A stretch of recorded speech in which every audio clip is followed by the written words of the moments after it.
Hi guys, welcome back to another video. So today's video, I just thought let me just share with you guys one of the trades that I'm actually in. Unfortunately, I thought about this after I'd actually taken two trades off the table already, because we reached this middle point here. Guys, I loved what happened on gold yesterday, this candle here, this massive candle here on gold. Hopefully you guys caught this move on gold yesterday. So yeah, we reached this middle area here, and yeah, what I normally do is I take some money off the table, then I'll leave a small trade to see if we can continue to push towards this direction, which will be a good idea. Hopefully we can continue pushing up.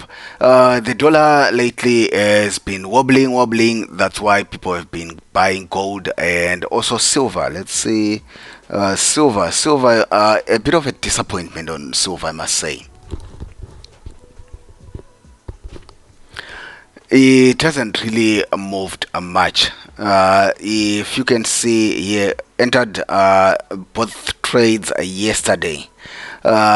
Silver, but you notice that silver, of course, pip value is very good, but it's a small market, so sometimes it takes a long time for it to move. When you see silver printing these big moves, then you know something definitely is happening in the market. Otherwise, silver loves to take its time.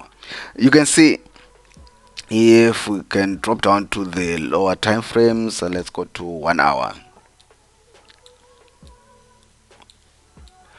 I don't know if you can see it. There is my trade in there. My trade is just here. That's where my trade is actually at.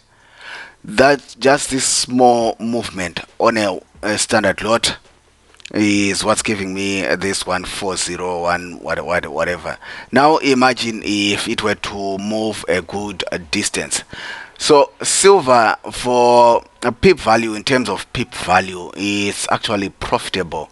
But also remember, if you are wrong, silver will mess up your account. So I don't usually recommend people to just jump into trading silver blindly. What you want to do is study a bit and see if you like it or if you do not like how it moves. It's not like gold that prints these massive movements all the time. No, silver takes its time, but it does pay. So this is the remaining trade from yesterday, and you can see basically, if I go to the lower time frames, you can see I actually entered around here. I kind of missed it because I should have entered around somewhere here.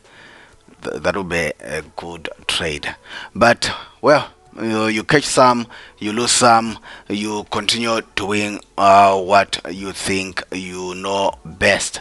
So yeah, let's see if gold can continue pushing up. Otherwise, the trade is protected, and I've also taken out two of the trades that I placed yesterday. So yeah, let's see what's going to happen on gold. Hopefully we continue to come to around this 2000 area here. In any case, let's just say, because I also love to use the line chart, it can sometimes show you things that you might miss if you're concentrating on the candlesticks.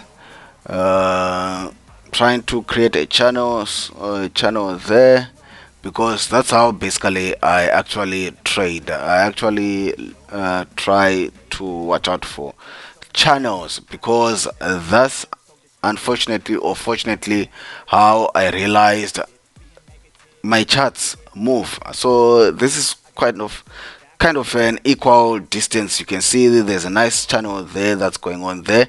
Might not be a textbook perfect, but yeah, we've got something like that going on there. And if you go down to the 4 hourly, so yeah, hopefully we can hold this area here. If we hold this area here, if we continue holding in this area here, then obviously what my expectation is that we are going to continue what pushing up. That would be my expectation.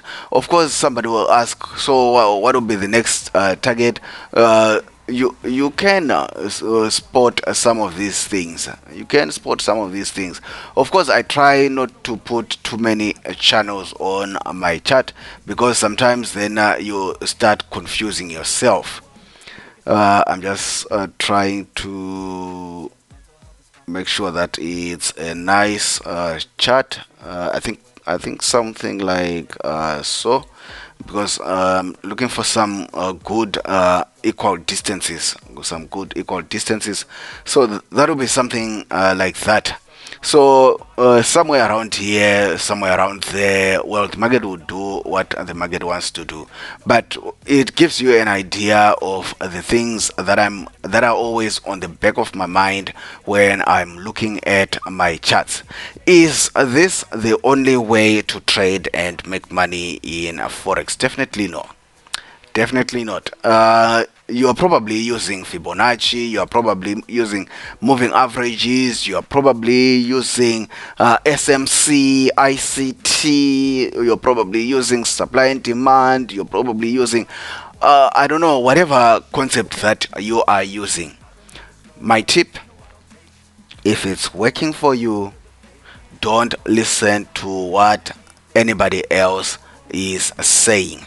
If it's making you money, don't listen to somebody who wants to like tell you that their own trading style or their own concept is the best way to trade. uh, I'm not here to tell you that. If you have something that is making you money, don't listen to me and think that my trading style is the only way to make money, because it's not. So find something that where makes you money. Basically, I've been there. I've tried almost all the indicators out there. I've tried almost the all the concepts out there. But I found myself still coming back to the supply and demand key levels, support and resistance. Basically, that's how I now just trade. Very simple and straightforward for me, because I try not to be a very complicated guy. But if you have something else that is working for you, stick with it. Stick with it. Otherwise, guys, if you are new to the channel, please consider subscribing so that you don't miss any of our future videos. If you are looking for anything else, see the links in the description box below, including, I think I'll link to this system as well. Let me see. I think I'll find that link and put it in the description box below as well. But on this channel, I've already shared videos on how I trade with this system. So go ahead and look for those videos as well. Maybe you might learn one or two things. Who knows? So yeah, guys, happy trading. I just thought let me just share with you guys what I have on my chart today. Yeah, I'll see you guys in the next one. Bye.